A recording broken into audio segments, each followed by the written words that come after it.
अजित पवार हे राज्याचे वित्तमंत्री आहेत. त्या राज्यातला येणारा आणि जाणारा पैसा याच्यावर त्यांचं नियंत्रण असलं पाहिजे. आणि कुठे जर शासनाचं नुकसान होत असेल तर त्यांनीच सगळ्यात आधी गुन्हा दाखल केला पाहिजे. सकाळी अचानक मंत्रालयात पत्र जातं की आम्हाला इथं IT पार्क बांधायचं आहे. 2 दिवसात त्यांना मंजुरी मिळते आणि मग ती सवलत मिळून इकडे खरेदी खर्च होतो. कारण त्यांना एक खात्री होती की आपण फार उंचावर आहोत, आपल्याला कोणी हात लावणार नाही. हे सगळं आपण आतापर्यंत एवढ्या गोष्टी झाल्यात ही सुद्धा गोष्ट बाहेर येणारच. पार्थ पवारांवरती गुन्हा दाखल होऊ शकतो का? एक तर मंत्री म्हणतात की आमच्याकडे तक्रार आली तर आम्ही हे करू. अरे मग तुम्हाला नेमलंय कशाला, तुम्हाला पद दिलंय कशाला ना. आज गेल्या 3 वर्षामध्ये राज्यातल्या जवळपास 400 पेक्षा जास्त प्रत्येक जिल्ह्यातल्या काही 10, 15, 20, 25 त्या जमिनींचं आरक्षण आयदर काढलंय, रद्द केलंय किंवा बदललंय. कशाचंही काहीही होणार नाही. सगळे एकच असतात.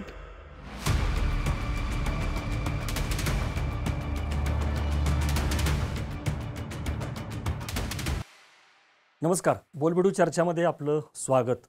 महाराष्ट्राला खरं तर भूखंड घोटाळे जे आहेत ते नवीन नाही आहेत. म्हणजे खूप आधीपासून भूखंडाचं श्रीखंड किंवा आज का गुंडाराजसारखं आज का भूखंडराज हे सगळे शब्दप्रयोग जे आहेत ते प्रचलित आहेत. परंतु आता सध्या तर इतकं पेव फुटलेलं आहे की रोज एक नवीन घोटाळा जो आहे तो समोर येतो आहे. आणि आकडे जरी ऐकले तरी सामान्य माणसाचे डोळे आहेत ते पांढरे व्हायची वेळ आलेली आहे. 1800 कोटींची जमीन ती 300 कोटीमध्ये मिळते. तो सगळा व्यवहार झाला की नाही माहीत नाही, पण 500 रुपयामध्येच झाला असं म्हटलं जातं. म्हणजे जो आता उपमुख्यमंत्री अजित पवार त्यांचा मुलगा पार्थ पवार याचं नाव आलं तो घोटाळा, तर त्याच्या आधी जो जैन हॉस्टेलचा घोटाळा आला आहे त्याच्यामध्ये पण जवळपास 3000 कोटीची जमीन ती 300 कोटीमध्ये. त्याच्यामध्ये तर एक चक्क मंदिर जे आहे ते गहाण टाकलं होतं अशा चर्चा. आणि ते बघितलं आपण काय. आणि पूर्वी तर निदान काही राजकारणी जे आहेत ते नैतिकता धरून राजीनामे तर द्यायचे. मनोहर जोशी माजी मुख्यमंत्री, त्यांना त्यांच्या जावयाच्या प्रकरणात राजीनामा द्यावा लागला होता, किंवा एकनाथ खडसे वरिष्ठ मंत्री. पण आता अलीकडे जर बघितलं तर मंत्री सर्रास हात झटकताना माझा काही संबंध नाही असे म्हणताना दिसतात. हे सगळं काय आहे, काय सुरू आहे, कशामुळे होतं? हे राजकारणी, बिल्डर आणि काही करप्ट अधिकारी यांचं जे संगनमत आहे, नेक्सस आहे, ते किती घट्ट आहे, ते हे काय आहे ते आपल्याला समजून घ्यायचे. हे का घोटाळे घडत आहेत, विशेषतः पुण्यासारख्या भागामध्ये इथं जमिनीला सोन्याचे भाव आहेत. हे सगळे पैलू जे आहेत वेगवेगळे, हे आपण आजच्या चर्चेमध्ये समजून घेणार आहोत. आणि यासाठी आपण खास पाहुण्यांना निमंत्रित केलेलं आहे, विजय कुंभार सर. कुंभार सरांची ओळख सगळ्यांना आहे, तरी पण परत करून देतो. सर खूप जुने जाणते कार्यकर्ते आहेत. स्वराज्य संघर्ष समिती त्यांची संघटना आहे. सध्या ते जरी आप या पक्षामध्ये असले तरी माहितीच्या अधिकारावरती त्यांनी खूप काम केलेलं आहे. माहितीच्या अधिकाराचा कट्टा दर रविवारी ते भरवतात. एकेकाळी अण्णा हजारेंसोबत पण त्यांनी काम केलेलं आहे.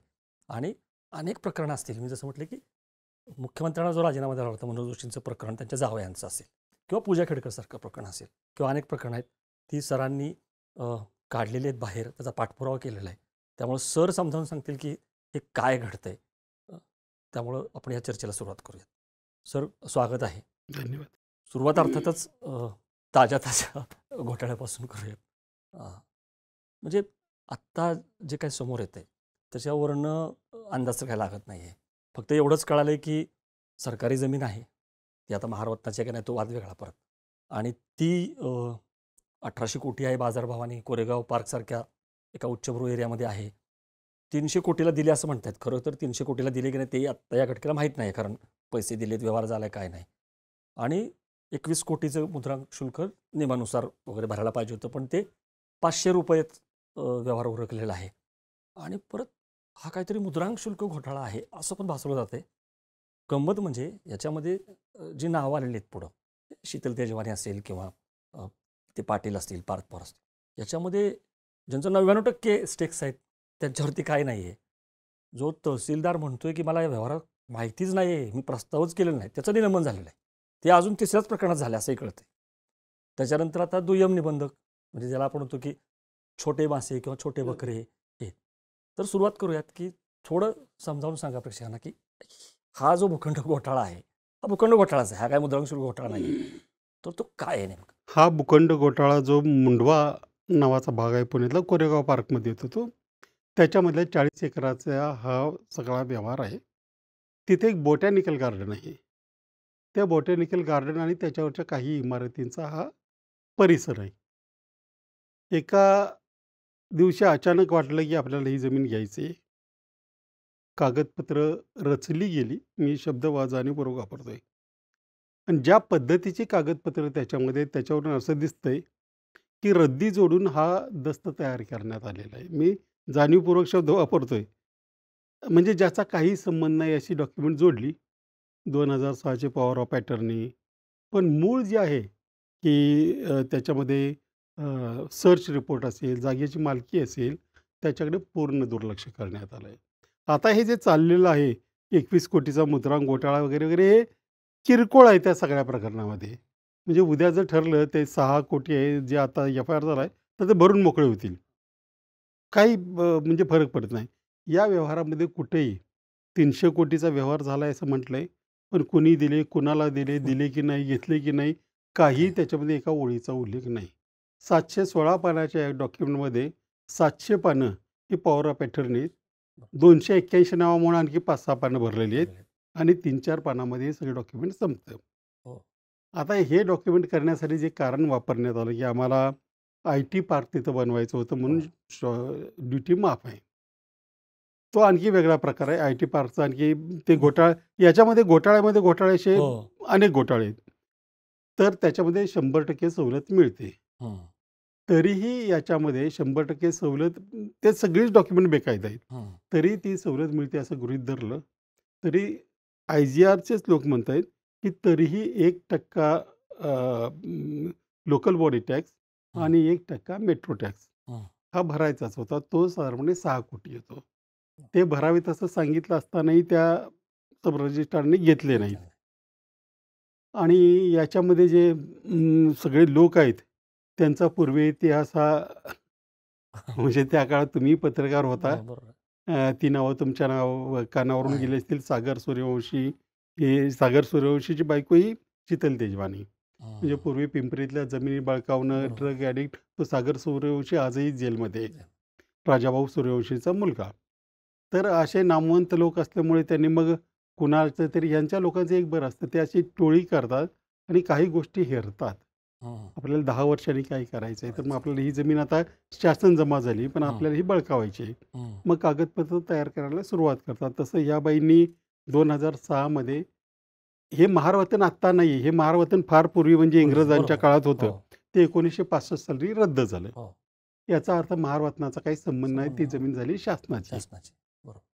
त्यानंतर ती जमीन परत देता येत नाही. बरोबर. पण तरीही आपण काहीतरी करू. त्याच्यामध्ये जसं मनोहर जोशींच्या ॲग्रीमेंटमध्ये हो. होतं ना, त्यांच्या जावयाने लिहून दिलं होतं, हो.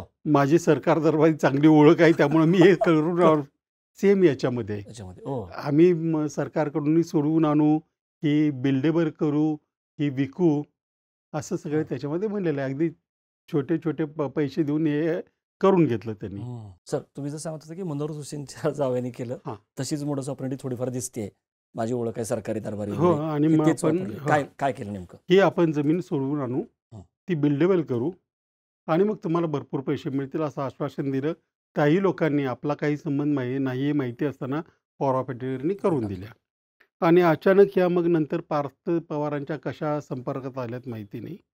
त्यानंतर 2020ला पार्थ पवार आणि ते दिग्विजय पाटील यांनी एक कंपनी स्थापन केली. हो. त्या कंपनीशी आता जो व्यवहार झाला तो कुठे झाला, काय झाला आपल्याला माहिती नाही. हं. परंतु याच्यामध्ये तो व्यवहार करण्याचा प्रयत्न झाला आणि याच्यामध्ये सगळ्यांनी त्यांना सहकार्य केलं. हं. आता पहिली गोष्ट म्हणजे, फक्त हे काय पवार किंवा हे जे आय-जी-आरचे लोक आहेत एवढेच याच्यामध्ये हं. सामील आहे असं म्हणता येणार नाही. हं. हं. एक सकाळी अचानक मंत्रालयात प प प हे पत्र जातं, की आम्हाला इथं आय-टी पार्क बांधायचं आहे.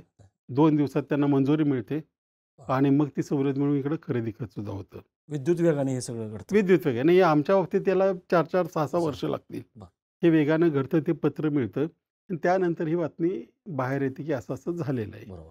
त्यानंतर मग सर्वासर्व करायला सुरुवात होते, की असं हं. झालंच नाही वगैरे, वगैरे, वगैरे. हं. मग त्यानंतर डॉक्युमेंट आमच्यासारख्या काही लोकांकडे येतात आणि मग त्याचा आवाज उठवला जातो. हं. हं. पण याच्यामध्ये एका फक्त सब रजिस्ट्रारवर गुन्हा झाला आणि त्याला सस्पेंड करण्यात आलं. हं. एवढा मोठा ज्यावेळेला घोटाळा होतो, हं. तो काही यांची कर एवढी ताकदच नाही. 300 आणि 800 कोटींना 1800 कोटीचा विचार करायची. बरोबर. नाही, मुळात हा धोरणात्मक निर्णय ना. हा म्हणजे मला धोरणात्मक निर्णय. याच्याकडे जाऊयात आपण, पण मला तेच विचारायचं आहे हां, की हा आणखी एक दस्त जो बाहेर आला. सांगायचं हो. राहिलं त्याच्यामध्ये, हं. 1965ला ही जमीन सरकार जमा झाल्यानंतर हं. याच्यामध्ये बोटॅनिकल गार्डन करण्यासाठी केंद्राकडे परवानगी मागण्यात आली हो. आणि ही जागा शासनामार्फत बोटॅनिकल गार्डनसाठी देण्यात आली. सुरुवातीला 10 वर्ष, नंतर 15 वर्ष हो. आणि 1998ला मागच्या डेटने, कारण 88 ते 98 शासनाला काही दिलंच नव्हतं, म्हणजे बरोबर. लिहून दिलं नव्हतं. हं.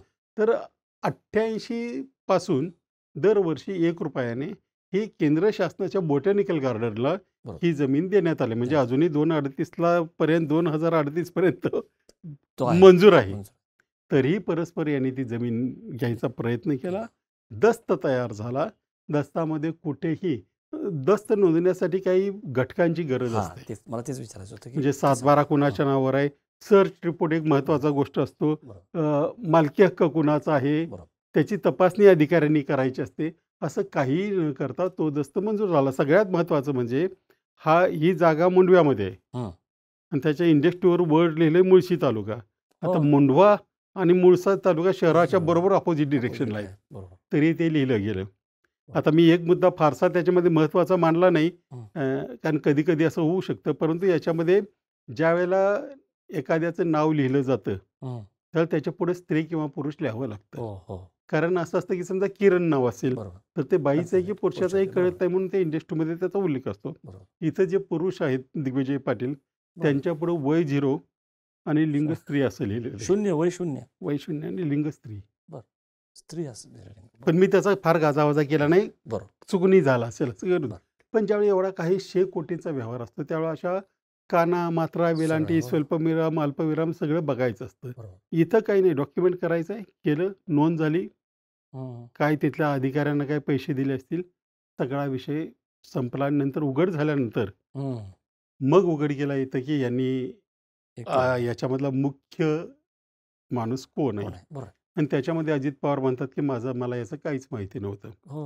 अधिकाऱ्यांनी माझ्या मुलाकडं अधिकाऱ्यांनी कशाला ऐकायचं? बरोबर आहे. म्हणजे सुप्रिया सुळेंनी तसं स्टेटमेंट हो, दिलं की हो, हो. शासनाचा हा घोटाळा आहे. घोटाळा आहे. हो. आता समजा माझा मुलगा किंवा तुमचा मुलगा, मुलगी बरोबर. कोण असेल तिथे गेल्यानंतर त्यांना वेगळं काही आपण सही घेऊन पाठवत नाही की हा माझा मुलगा, याला महत्त्व बरोबर. करा. त्यांना माहिती असतं कोण कुंभारांचा मुलगा आहे, कोण मेहतांचा मुलगा आहे, हे सगळं माहिती असतं. बरोबर आहे. त्याच्यामुळे याच्यामध्ये हे म्हणणं बरोबर. की मी काही हो. सांगितलं होतं का, मी फोन केला होता, मी फोन केला ह्या होता. म्हणण्याला कवडीचा अर्थ नाही. बालिश- हे तकलादू समर्थन करण्याचा हा प्रयत्न आहे हं. आणि तो उपमुख्यमंत्र्यांकडून व्हावा बरोबर. एवढ्या मोठ्या पदावरून, बरोबर. हे याच्यातलं सगळ्यात बरोबर आहे. वाईट गोष्ट आहे. सर, एक मला म्हणायचं होतं की तुम्ही जसं म्हणा की दस्तासाठी काही घटक लागतात, ह्याच्यामध्ये अशी माहिती आली की त्याच्यामध्ये मुंबई सरकार असा पण एक उल्लेख आहे, आहे. बंद 7/12 हा असाही उल्लेख आहे. थोडंसं आपल्या प्रेक्षकांना ते सांगा की म्हणजे, कारण हे जे भासवलं जातंय की ही जमीन जी आहे ती महारत्नाची आहे, मग नाही. नंतर म्हणतात की महारत्नाची नाही आहे, मग ते भोगवटा 1 असायला पाहिजे, मग ते भोगवटा 2 मध्ये कसं आहे, मग ती फ्री होल्ड आहे म्हणजे ती विकता येते. हे थोडेसे टेक्निकल गोष्टी आहेत.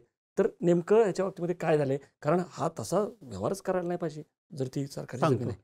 ते थोडं सांगा. मुंबई सरकार त्या 7/12वर आहे आणि हा 7/12 बंद झालेला हो. आहे असा उल्लेख आहे.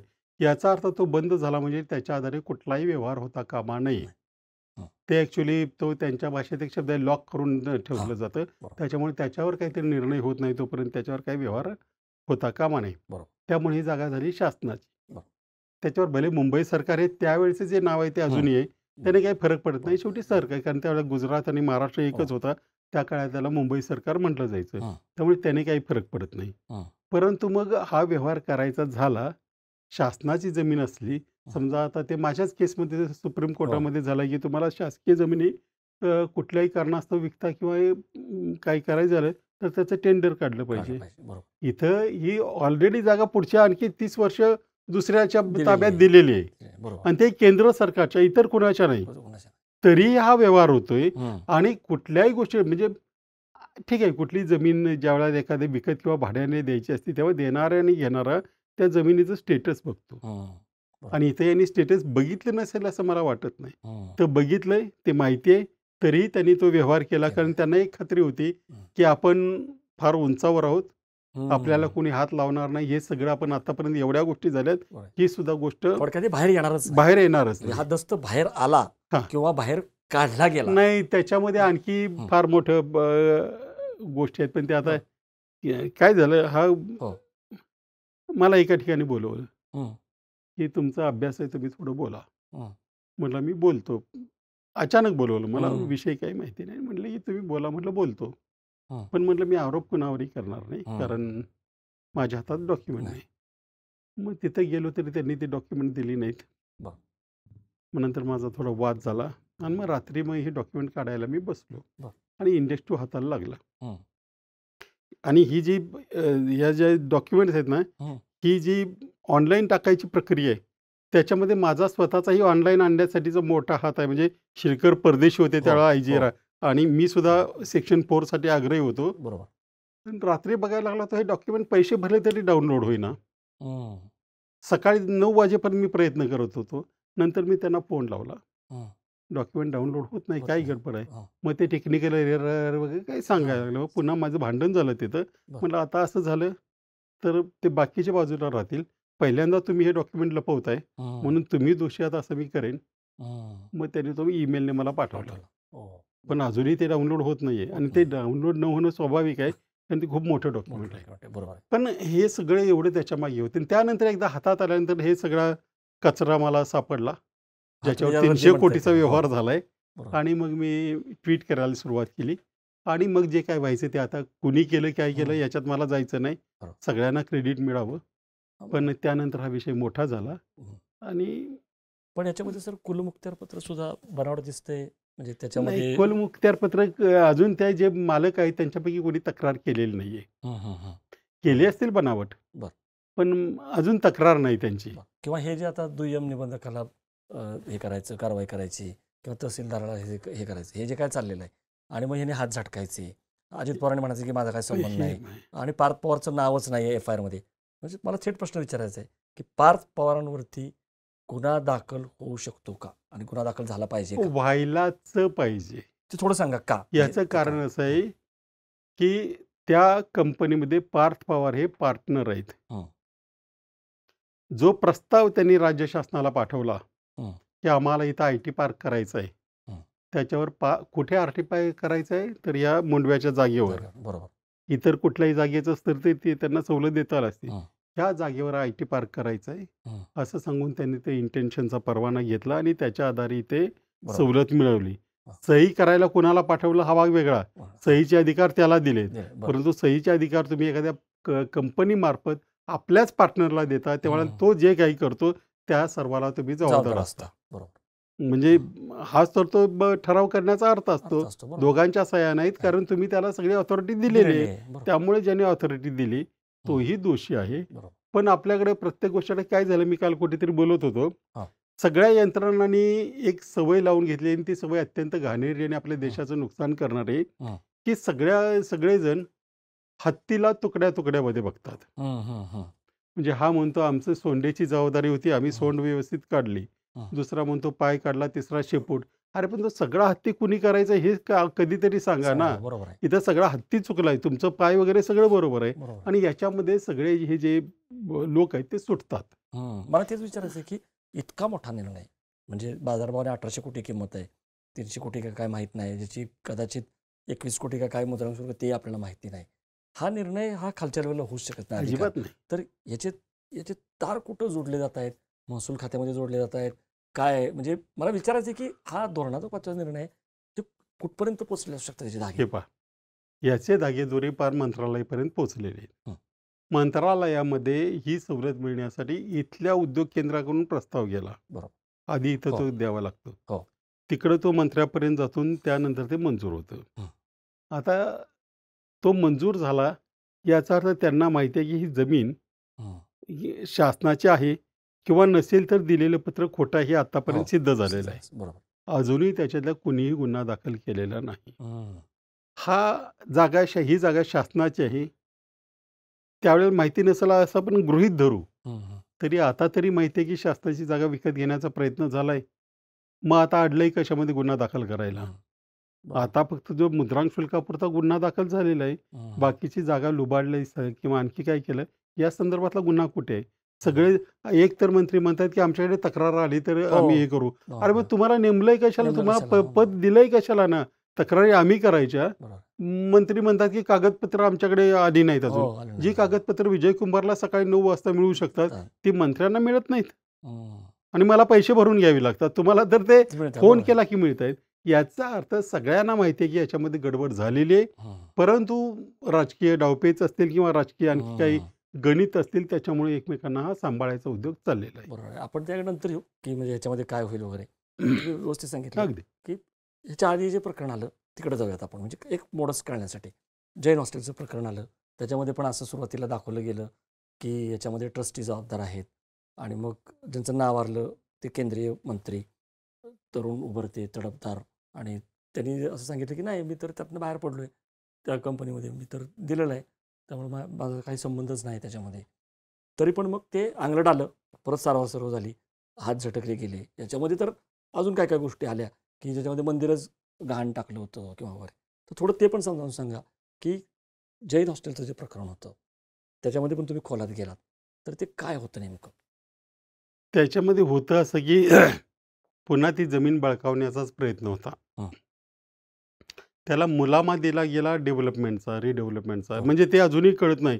डेव्हलप करणार होते का रिडेव्हलप करणार होते? हो, ते काहीतरी ते हॉस्टेल होतं काहीतरी मुलांचं. वेगळंच त्यांनी केलेलं आहे हो, ते. बरोबर. हा प्रस्ताव साधारणपणे मांडला गेला एक 6 महिने आधी असेल. हं. तो त्या ट्रस्टीने मंजूर केला. बरं. त्याच्यासाठी आता मला ते माहिती नाही, परंतु त्याच्यासाठी तुमचे धर्मादाय आयुक्त खास आणले गेले असं म्हटलं हो, गेलं हो. आणि धर्मादाय आयुक्तांनी इथं ही जागा विकण्याचा प्रस्ताव मंजूर केला. बरं. मुळात असं असतं की कुठल्याही ट्रस्टची जमिनी विकता येत नाही. हं. ती तुम्हाला इतर किंवा त्याच कामासाठी हस्तांतरित करता येते. बरोबर. परंतु त्यांनी न तसं करता ते पहिलं जे आहे ते ॲग्रीमेंट टू सेल आणि नंतर आहे ते सेल डीड आहे, हे लक्षात सेंडेड. घ्या. हो, याच्यात कुठेही रिडेव्हलपमेंटचा उल्लेख नाही आहे. नाही आहे. बरोबर. त्याच्यामुळे हा विक्रीचाच व्यवहार होता हे झालं. झाला. बरोबर. त्याच्यामध्ये अचानक बँका आल्या. हो. बँकांनी खरेदीच्या आधीच ते गहाण ठेवून त्यांना पैसे दिले खरेदीसाठी म्हणून. असं कधी जगात होत नाही. बरोबर. तुमच्याकडे जमीन असेल तर ते तुम्ही ते गहाण ठेवू शकता. बरोबर. नाहीतर म्हणजे खरेदीला पण मी पैसे देतो आणि हं. गहाण पण तू ठेवून घेऊन असा व्यवहार हो. कधी नसतो. हं. परंतु याच्यात झाला बँकांनी केलेले जे घोटाळे आहेत ते हं. मोठे आहेत त्याच्यामध्ये. बरोबर. त्या ज्या बँकांनी पैसे दिले 70 कोटी रुपये, हं. त्या बँका आहेत मल्टी स्टेट बँका. हं. मल्टी स्टेट बँका ह्या राज्य शासनाच्या अंडर येत नाहीत. हं. त्या केंद्राच्या अंडर येतात. हं. आणि त्याचे राज्यमंत्री हे स्वतः मुरलीधर मोहोळच आहेत. हं. हो, बरोबर. सहकार खातं कोऑपरेटिव्ह राज्यमंत्री. त्यांच्याकडेच बरोबर. आहे, त्यांच्याकडे. केंद्राचं. आणि त्याच्यामध्ये झालं असं की ह्यातली जी बुलढाणा बँक आहे, हं. याच्यावर अनेक आधीचे आरोप आहेत. हं. सेबीचे आहेत, काही दंड वगैरे झाला आहे बरोबर. वगैरे, हं. वगैरे. हं. असं असतानाही त्या बँकेने 20 कोटी रुपये आणि कर्नाटकच्या एका बँकेने 50 कोटी रुपये द्यायचं मंजूर केलं. हं. सगळं व्हायच्या आधीच पैसे देऊन झाले. आधी खरेदी खत झालं आणि नंतर गहाण खत झालं, परंतु पैसे आधीच दिले गेले होते. दिले. बरोबर. हे असं कधीही घडत नाही आहे. हं. त्यांनी आधी पैसे दिले आणि तो व्यवहार झाला. त्याच्यावर माझी तक्रारी पेंडिंग आहे. हो. पण तिथेही त्यांचेच लोक असल्यामुळे आता बरीच मला कारणं दाखवत आहेत. पण दाखवत आहेत. ठीक आहे, माझी ती लढाई चालूच आहे. ती होईल त्यावेळेला होईल. हो. तर अशा रीती आणि हे सगळे जागा खरेदी करायच्या आधी प्लॅनसुद्धा मंजूर झाला. हो. हो. सगळं व्हायच्या आधी प्लॅन मंजूर झाला म्हणजे होता. सगळ्या यंत्रणा ह्या त्यांच्या बरोबर. हाताशी होत्या. हं. शिवाय जे मुरलीधर मोहोळ म्हणतायत ते अत्यंत तकलादू आणि म्हणजे असं कारण मंत्र्यासारख्या लेवलने प्रगल्भ माणसाने देऊच नाही. हं. असं तुम्ही कारण देत असाल तर तुम्ही त्या पदाला पात्र नाहीत असं म्हणावं लागेल. हं. कारण झालं असं की मुरलीधर मोहोळ हं. म्हणतायत की मी या कंपनीतनं बाहेर पडलो. बाहेर पडलो. हो. त्याच्या आधी 3 वर्षाचे मुरलीधर मोहोळ, त्या बँकांचे अधिकारी आणि तो बिल्डर हं. यांचे शेकडो फोटे मार्केटमध्ये आहेत. तुम्ही त्याचे पार्टनर आहात हे तुमच्या ॲफिडेव्हिटमध्ये दिलेलं आहे. बरोबर. आणि दुसरी गोष्ट म्हणजे हे जे ही जी कंपनी आहे गोखले. विशाल गोखलेची, विशाल लँडमार्क्स, हं. त्याच्यातून तुम्ही बाहेर पडलात, मान्य केलं. बरोबर. त्याची जाहिरात तुम्हीच करताय, त्याचे व्हिडिओ तर हो. सगळ्या जगाने बघितलं. बरोबर. बरं, तुम्ही जाहिरात करताय ती महापौर म्हणून करताय. हो. हे आणखी बरोबर. आक्षेपार्ह होतं. आणि त्या कंपनीतनं तुम्ही ज्या बाहेर पडलेला आहात, हो. ज्याची तुम्ही जाहिरात करताय त्याचा दुसरा भाग, हं. याच्यावर 2 वर्षापूर्वी रेरानं बंदी आणलेली आहे. हो. कारण त्यांनी जे पैसे साठी एक अकाउंट हं. उघडायचं होतं, ते अकाउंट उघडलं नाही म्हणून ती बंदी आणलेली आहे. हं. हे पण तुम्हाला माहिती आहे. हं. आणि तुम्ही आणि इतर बाकी कंपन्यामध्ये तुम्ही पार्टनर आहात हे तुम्हीच मान्य करताय. करताय. आता मी तुमच्यावर इथं आहे, पण मी हो. आता निघून गेलो म्हणून गुन्हेगारीशी माझा संबंध आहे असं म्हणून चालत नाही ना. बरोबर. तसंच त्यांनी केलेलं, की माझा काही संबंध नाही. एवढे लोक दुष्कळ आहेत का कायदा दुष्कळ आहे? म्हणजे अजित पवार असोत किंवा मुरलीधर मोहोळ असोत, सेम यांचा इन्फ्लुएन्स तर आहे. आहे. म्हणजे ते त्या पदावरती असल्यामुळं इतक्या हो, ह्याच्यावरती, हो. त्यामुळे तो पडणार आहे. त्यामुळे ते तसे हात झटकू शकत नाहीत. हे अजिबात तुम्हाला अजिबात साम्य दिसतंय. मला इथं तेच विचारायचं आहे, की थोडं मागं जाऊ. आता जी मागणी होती, की एकनाथ खडसेंच्या बाबतीत जसं झालं, तसं इथं व्हायला पाहिजे. म्हणजे अजित पवार असो किंवा हे द्यायला पाहिजे किंवा त्याच्यापूर्वी अगदी त्याच्या आधी तुम्हाला हां. पुढच्या प्रश्नात आधी थांबवतो. हं. अजित पवारांनी राजीनाम्याचं नंतर बघू आपण. हं. अजित पवार हे राज्याचे वित्तमंत्री आहेत. हो. बरोबर. त्या राज्यातला येणारा आणि जाणारा पैसा याच्यावर त्यांचं नियंत्रण आहे. असलं पाहिजे. बरोबर. आणि कुठे जर शासनाचं नुकसान होत असेल, तर त्यांनीच सगळ्यात आधी गुन्हा दाखल केला पाहिजे. हं. कारण राज्याच्या येणाऱ्या जो राजस्व आहे, रेव्हेन्यू आहे, हो. त्याचं नुकसान कोणीतरी केलंय. बरोबर आहे. त्यामुळे माझ्या मते तर पहिला गुन्हा त्यांनी दाखल केला पाहिजे. बाकीच्या यंत्रणा करतील तेव्हा करतील. बरोबर आहे. नाही, मला इथं हा प्रश्न विचारायचा आहे, की फरक तुम्हाला काय दिसतोय? मुख्यमंत्री मनोहर जोशी जेव्हा आरोप झाले जावयाच्या याच्यामध्ये, त्यांनी राजीनामा दिला किंवा बाळासाहेब ठाकरेंनी ॲक्शन घेतली. खडसे जे आहेत, त्यांचं जेव्हा नाव आलं, तेव्हा त्यांच्यावरती तेव्हा मुख्यमंत्री फडणवीसच होते. पण आता एवढे निब्बर झालेत राजकारणी, काय निर्ढावलेत, काय काय झाले म्हणजे नेमकं?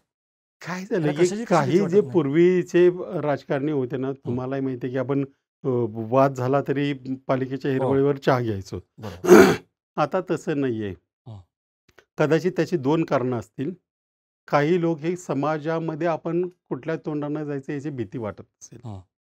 काही जणांना कदाचित असं वाटत असेल, की आपण आपल्याला मिळणारी मतं, हं. त्याची कारणं वेगळी आहेत. त्याच्या आपल्या व्यवसायाशी काही देणं-घेणं नाही. आपण काय गुन्हा करतोय, हं. खून करतोय, की आणखी काय करतोय. हं. त्याचा संबंध नाही असं त्यांना वाटत असावं. हं. आपली निवडून येण्याची क्षमता किंवा ती यंत्रणा वेगळी आहे. त्याच्यामुळे आपण निवडूनच येणार.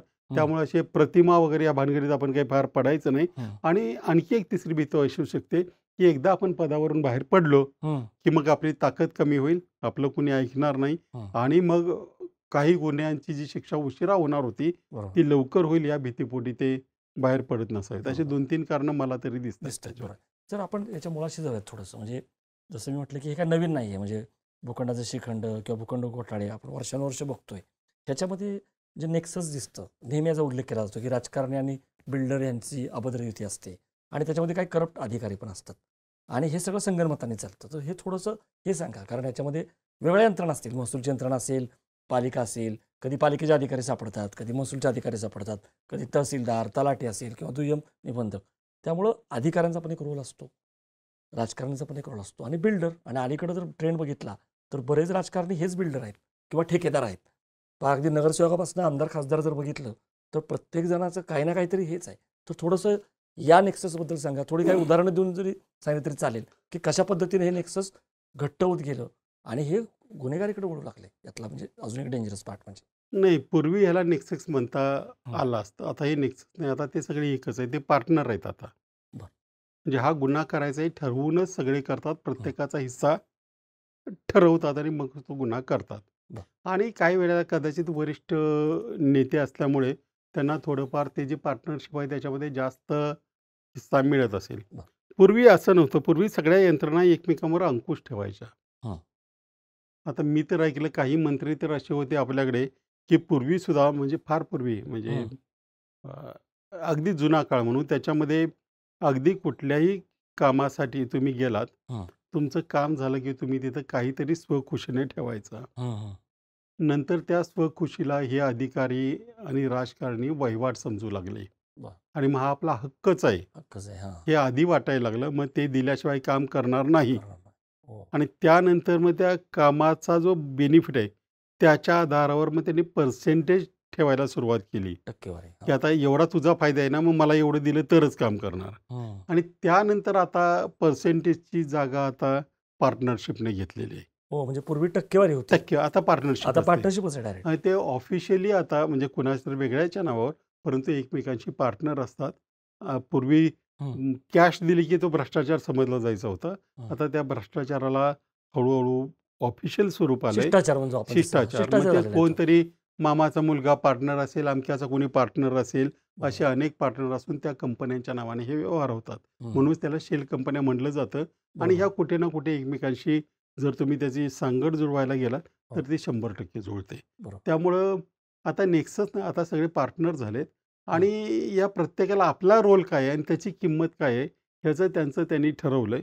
हं. तेवढ्यातच जे काही निगोशिएट होत असेल, तेवढंच काय ते निगोशिएशन. बाकी हा सगळा व्यवहार ठरलेला असतो. म्हणजे बरोबर. पुणे महापालिकेचं मुद्दाम उदाहरण देतो, कारण हं. तुम्ही आणि मी सुद्धा तिथं काम बरोबर. केलेलं आहे. हो. हल्ली जर टेंडर देतात, हल्ली म्हणजे त्याला तरी हो. 5-7 वर्ष होऊन गेली. तो ठेकेदार अधिकाऱ्याकडे जातो. हं. अधिकारी सगळ्यांना बोलवून घेतो सर्व संबंधितांना. बरं. तुझं किती, माझं किती हे ठरतं ठरतात. आणि मग ते टेंडरची कॉस्ट काय ठरवायची हं. हे ठरतं. ठरतं. बरोबर. इथपर्यंत हे प्रकरण गेलेलं आहे. त्याच्यामुळं तुम्ही आणि काय होतं, की याच्यामध्ये एक छोटंसं विषयांतर होईल, हं. परंतु याच्यामध्ये तुमच्या आमच्यासारखे काम करणारे ना, अ, तसे प्यादीच ठरतात. हं. म्हणजे समजा एखादं प्रकरण उघडकीला आणलं, हं. एखाद्याने चांगल्या हेतूने माझ्याकडे दिलं, हं.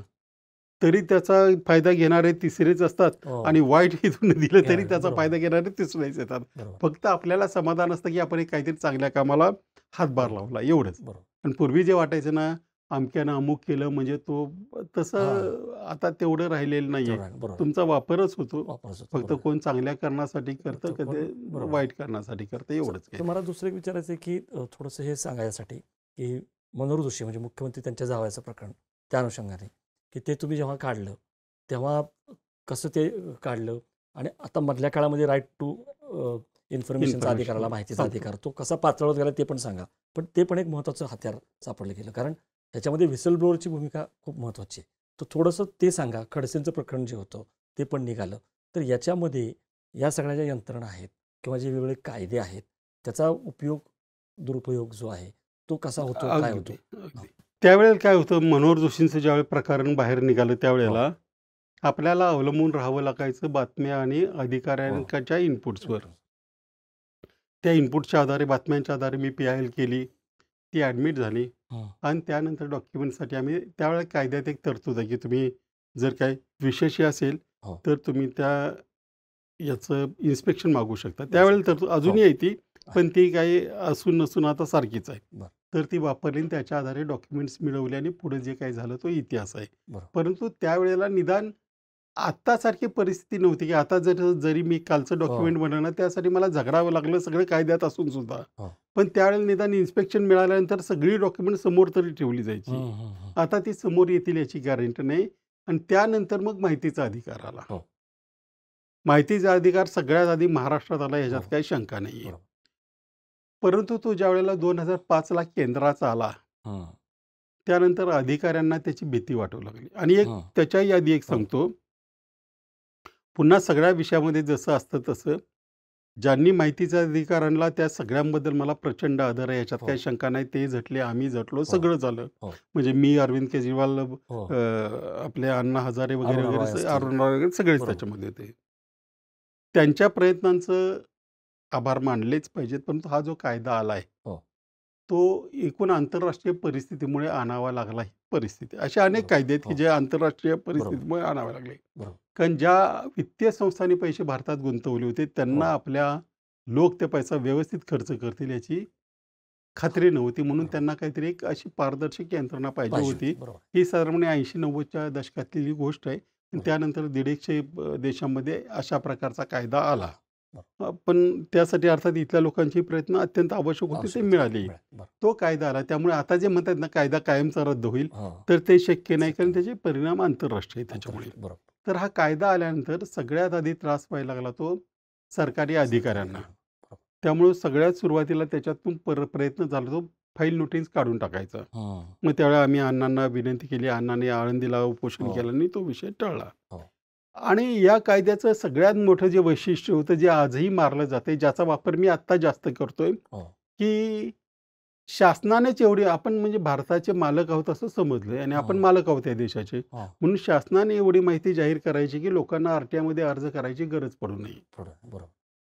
परंतु शासनाने आणि त्यासाठी 6 महिने दिले होते 2005ला. बरोबर. परंतु आज तागायत ते नीट झाले नाही. काही ठिकाणी आम्ही यशस्वी ठरलोय, बरोबर. काही ठिकाणी पूर्ण अपयशी ठरलोय. हां. तर आणि झालं काय, की मग नंतर त्याच्यात थोडा लोकांचाही दोष आहे, की जी व्हायला हवं होतं त्यासाठी त्यांनी बघितलं नाही आणि शासन किंवा हं, शासकीय नेते आणि अधिकारी हं, किती आपल्याकडे जास्त अर्ज आले, हं, त्याच्यावर फुशारकी मारावं लागलं, की आपला किती आपण प्रगत आहोत. हं, हं, माझं हं. म्हणणं उलटं होतं. उलटंच. हां, तुम्ही निर्लज्ज आहात, ते अर्ज करतात म्हणजे त्यांना ती माहिती तुम्ही ऑलरेडी देत नाही आहे. देत नाही आहात. बरोबर. जे देणं तुमचं कर्तव्य आहे. कर्तव्यच आहे. बरोबर. आणि त्यानंतर मग त्यांनी सगळंच मारायला सुरुवात केली. तुम्हाला आठवत असेल पुण्यामध्ये हो. आर-टी-आय लायब्ररी आपण हो, केली. अरविंद केजरीवालनी उद्घाटन केलं केलं. होतं. हो. आज तिथं कोणी बघायला जात बघा नाही. ना. बरोबर. मग आता आम्हाला प्रश्न होता, की एवढी मेहनत करायची कशाला? हं. पुणे हे एकमेव देशातलं महापालिका आहे, की जिथं दुपारी 3 ते 5 सोमवारी हो. फुकट फायली पाहायला मिळतात. मिळतात. ते आता आम्ही जिवंत आहे तोपर्यंत चालू राहील, चालू नंतर ते बंद होईल त्याच्यामध्ये. बरोबर. तर असा आर-टी-आयचा प्रवास चांगला होता. परंतु नंतर आणि हे जे आरोप करतायत ना आर-टी-आय हं, कार्यकर्त्यावर, ते मला अजिबात मान्य नाहीत. हं, याचं कारण असं आहे, ही आर-टी-आय कार्यकर्ता ही काही नवीन ब्रीड नाहीये. हं. पूर्वी वकील होते, पूर्वी पत्रकार होते, पूर्वी असे बरोबर. समाज हो. कार्यकर्ते होते जे ब्लॅकमेल करायचे. हं. त्यांना आर-टी-आय हे एक हत्यार मिळालं, एवढंच घडलं. बरोबर. म्हणजे ती माणसं नव्यानं आर-टी-आय कार्यकर्ते म्हणून झालेत अशातला असं काही काय? प्रकार वृत्ती नाही. तीच होती. फक्त ते होते, त्यांना त्यांना एक वेपन मिळालं. अधिकार मिळालं. आणि याच्यातला सगळ्यात जास्त गैरवापर करणारा घटक आहे, तो हं. सरकारी अधिकारीच. सरकारी अधिकारी. हं, म्हणजे माझ्याकडे पुण्यातलं तर एक डिपार्टमेंट असं आहे ना, हं, गाईडन्ससाठी माझ्याकडे येतात. हं, दोन्ही बाजू येतात हं, आणि त्या दोन्ही बाजूने एकमेकांबद्दल काय मागितलं हे मला माहिती असतं. हं. बरं. म्हणजे त्यांना वाटतं की आपण काय मागतोय कुणाला कळत नाही, पण ते हं. मला माहिती असतं कारण दोन्ही बाजू गाईडन्स घेण्यासाठी माझ्याकडे येतात. बरोबर. आणि तिथे जास्त गैरवापर आहे. हं, सामान्य माणूस ज्याला आर-टी-आयमधनं माहिती हवी आहे, तो गैरवापर करत नाही. त्याला हं. आपल्या कामापुरती माहिती हवी असते. बरोबर. परंतु आता हे सरकार आल्यानंतर नवीन हं, केंद्रातलं आणि राज्यातलं सामान्य माणसाला किंमत नाही उरलेली. हं, म्हणजे आपण सामान्य माणूस मालक आहे, हे हं. ते आता विसरून गेले. विसरून गेले. बरोबर. आपण देईन तेवढंच त्याने घ्यायचं हं, आणि जास्त काही मागायचं नाही. ते बरोबर. आपण कायद्यावर नंतर येऊ, की सामान्य माणसाच्या विरोधातले हो, कसे कायदे आले, त्याच्यावर एक हो. अख्खा एपिसोड करावा लागेल. बरोबर, तर अशा रीतीनं आता माहिती अधिकाराचं गळचेपी झालेली आहे. बरोबर. परंतु लोकांमध्ये थोडा दोष असा आहे, की बरीचशी माहिती आता मी जे काढतो हो, आणि मी हल्ली हो. आर-टी-आय फारसा करत नाही. करत जी पब्लिक डोमेनमधली आहे, हो, बरोबर. तीच माहिती काढली आणि तुमचा जर मेंदू जागेवर असेल, तर भ्रष्टाचार कळतो. कळतो. बरोबर. तेवढं तेवढं लोकांनी सजगता केलं आलं पाहिजे. ह्याला तेवढं सोडूनच फक्त लोकायुक्त किंवा लोकपालासारख्या ज्या यंत्रणा आहेत, नाही. काय त्या सुद्धा तकलादू आहेत. काय म्हणजे कुठल्याही यंत्रणेचा कवडीचाही सध्या फायदा नाही. सगळ्या यंत्रणा ह्या कुचकामी झाल्या. तर हे मी आणखी जरा मला खालच्या भाषेत बोलता आलं हं, असतं ना, तरी बोललो असतो. हं, आता मुख्यमंत्र्यांना मी अर्ज केला काल. हं. कधी-कधी थोडा परिणाम हो. होतो, कारण ते मीडियाचा परिणाम असतो ओके. तो, की अमुक ठिकाणी 80 हं, कोटीचा घोटाळा झालाय. हं, मुख्यमंत्री कार्यालयाकडनं मला पत्र काय येतं, मी सांगतो की ह्या डिपार्टमेंटमध्ये हा घोटाळा झालाय. हं. त्यांचं कार्यालय मला पत्र काय पाठवतं, की तुमचं प्रकरण पुढील कारवाईसाठी त्या डिपार्टमेंटकडे फॉरवर्ड पाठवलेलं करण्यात आहे. आलेलं आहे. हं, अरे पण त्यांच्याबद्दलच तक्रार आहे ना. हं. आणि असं 100% बाबतीत घडतंय. केंद्रात करा तेच झालंय. बरोबर. आता हे बँकांची माझी तक्रार आहे त्याला मला उत्तर आलंय, हो. की तुम्ही इकडे तक्रार करू नका. या तक्रारी कोणत्या कलमाखाली केली हं. हे सांगा. सामान्य माणूस कलमं कुठून आणणार? बरोबर आहे. हो. कलमं तुम्हाला कळायला पाहिजेत. आणि अशा रीतीने सगळं लोकायुक्तांनी समजा निर्णय दिला, हं. तरी त्याचे अंमलबजावणी काय आहे? बरोबर. काही होऊ शकत कळू नाही. शकतं. बरोबर. त्याच्यामुळं ह्या ज्या सगळ्या यंत्रणा अगदी लोकपाल सुद्धा झाला. हो. जे लोकपालला आम्हीच आग्रह हो. होतोय. बरोबर. पण मूर्खपणा होता तो असं वाटणं इतपत आता परिस्थिती आहे. परिस्थिती आहे. बरोबर. कारण त्यांनी एकही तक्रार सगळ्या निकालात काढलेली नाही. केलेलं नाही. लोकायुक्तेच्या तक्रारीचा उपयोग होत नाही. बरोबर. शासनाच्या या यंत्रणा ऐकत नाहीत. माहिती अधिकारात माहिती मिळत नाही. बरोबर. सेवा हमी कायद्यामध्ये सेवा मिळत नाही. मिळत नाही. मग ह्या कायद्यांचा फक्त आता आणखी एक ते हो. सेवा हमीचे आयुक्त नेमले होते हो. इथं. तुम्ही जर गेला तर त्यांनी 3 वर्षामध्ये 12 फक्त अपिलं निकाली काढलेत आणि त्यांच्यावर 3 वर्षामध्ये साधारणपणे 8 ते 10 कोटी रुपये खर्च झालाय. म्हणजे एका बरोबर. अपिलेला किती खर्च आला हे विचार करा. बरोबर आहे. म्हणजे फक्त लोकांनी तक्रार केली की ती यंत्रणा निर्माण करायची. हं. त्याच्यामध्ये सरकारी अधिकाऱ्यांची म्हातारपणाची सोय करायची. बरोबर आहे. त्यांना भरपूर पगार द्यायचा. परंतु त्यांनी काही काम करायचं नाही. फक्त बरोबर आहे. सरकारचं केलं. लांगुलचालन करायचं आणि लोकांना सरकारचं कडून माहिती घेण्यासाठी किंवा सेवा घेण्यापासून बरोबर आहे. वंचित ठेवायचं एवढंच या यंत्रणा बरोबर. काम सर करतात. याच्यामध्ये काही प्रकरणं जी आहेत, तर ती तर इतक्या थराला पोहोचतात म्हणजे केवळ बनावट फसवणूक किंवा हे नाही.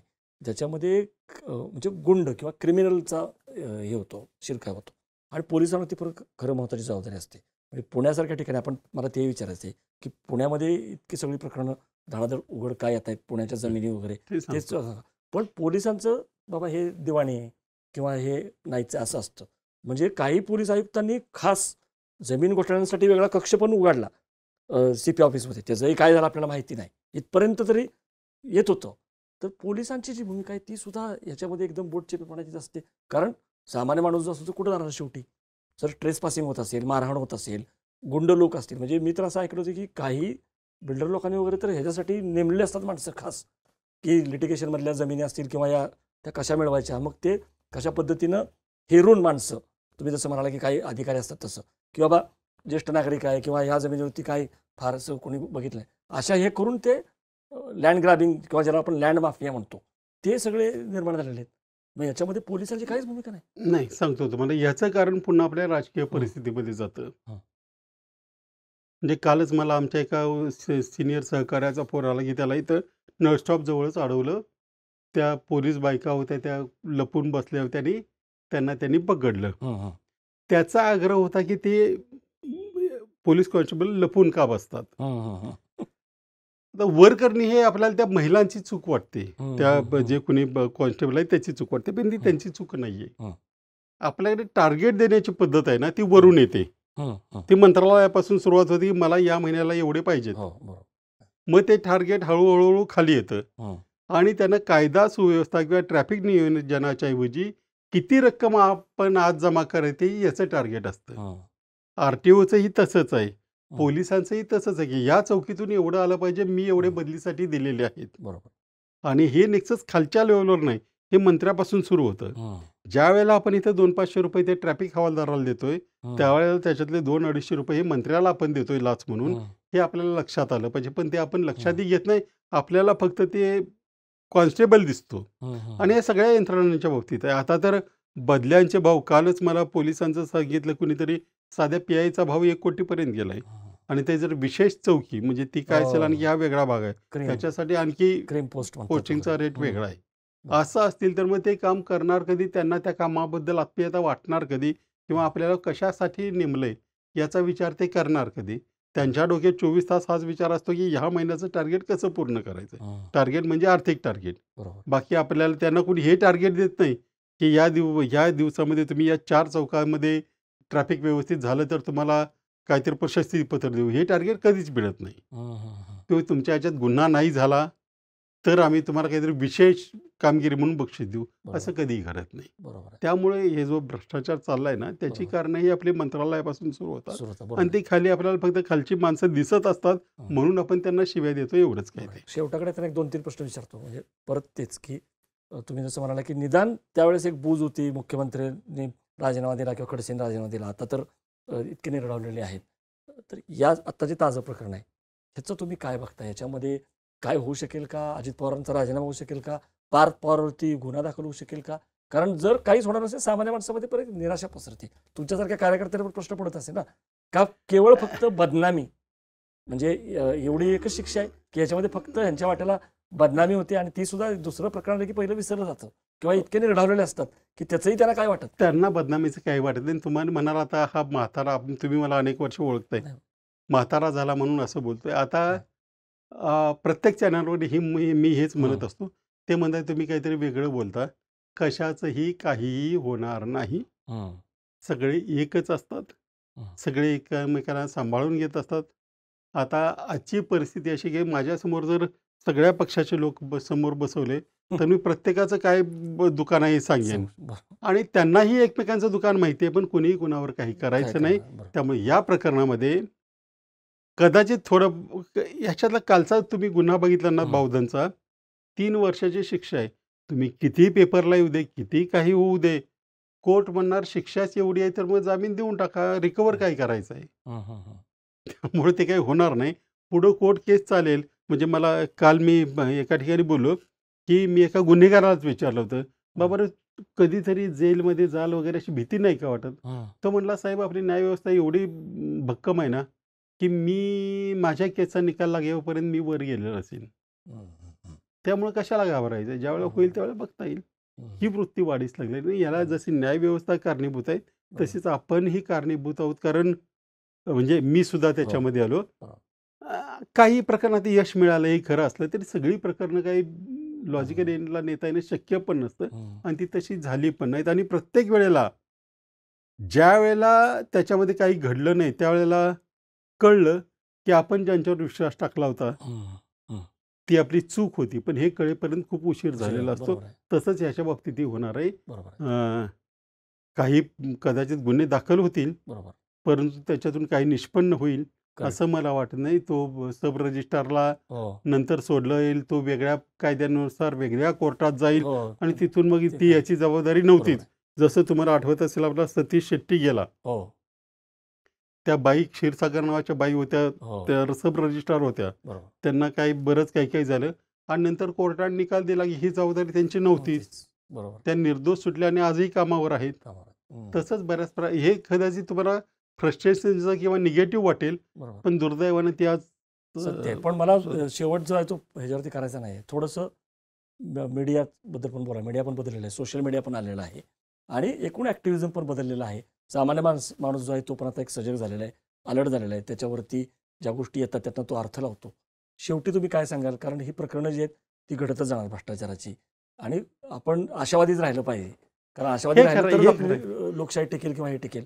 मला शेवटी सांगा की हे थोडंसं बदलणारं स्वरूप आहे.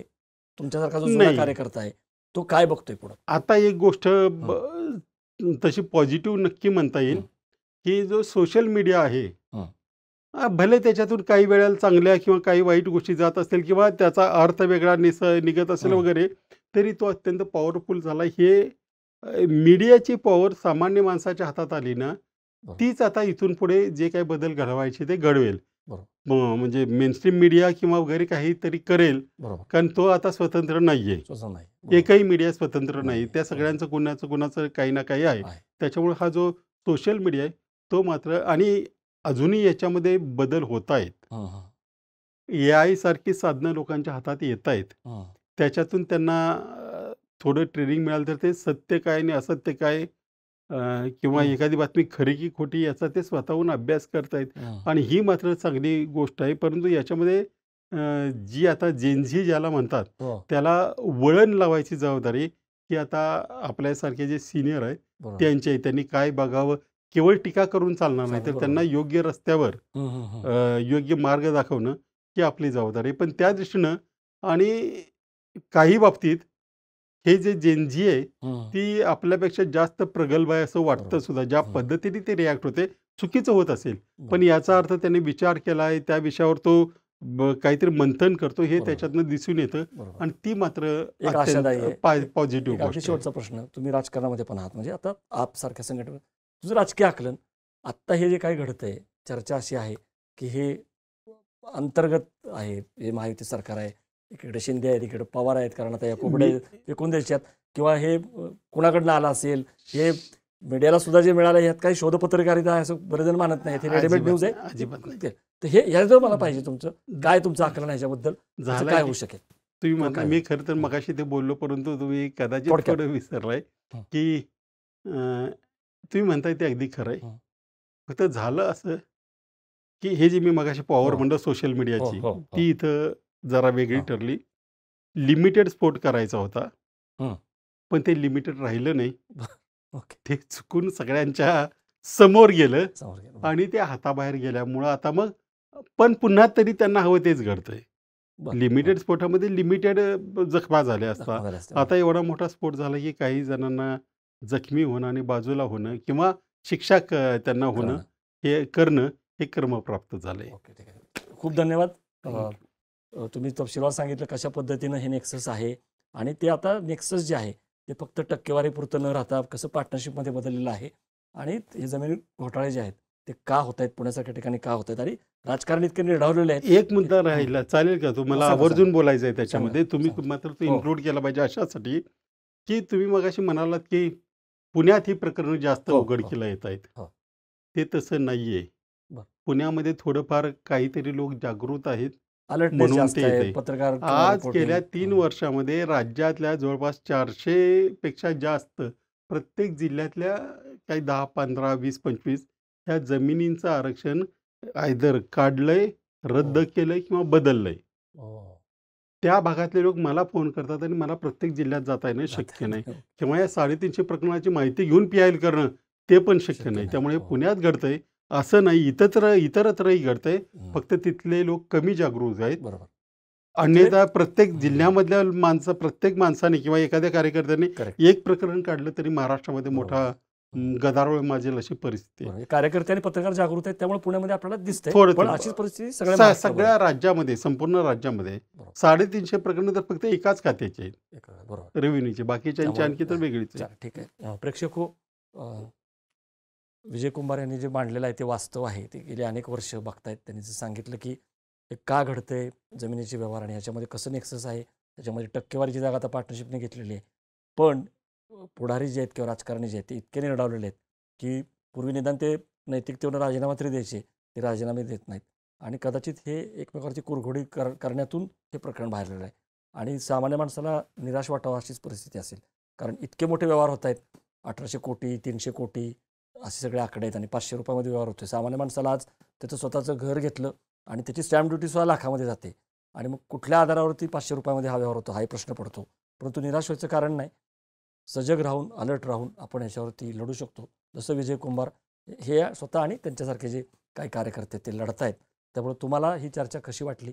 या सगळ्या ही जी प्रकरणं आहेत भूखंडाची पुण्यामध्ये किंवा पूर्ण महाराष्ट्रामध्ये उघडकीस येत आहेत, त्याच्याबद्दल तुम्हाला काय वाटतंय? त्याच्यामध्ये सगळेच राजकारणी जबाबदार आहेत का? आत्ता जे ताजं प्रकरण आहे त्याच्यामध्ये काय व्हावं, काय कारवाई व्हावी असं वाटते? कारवाई खरोखर होईल का? तुमच्या ज्या प्रतिक्रिया आहेत त्या देखील कमेंट बॉक्समध्ये जरूर नोंदवा आणि बघत राहा बोलबेडू.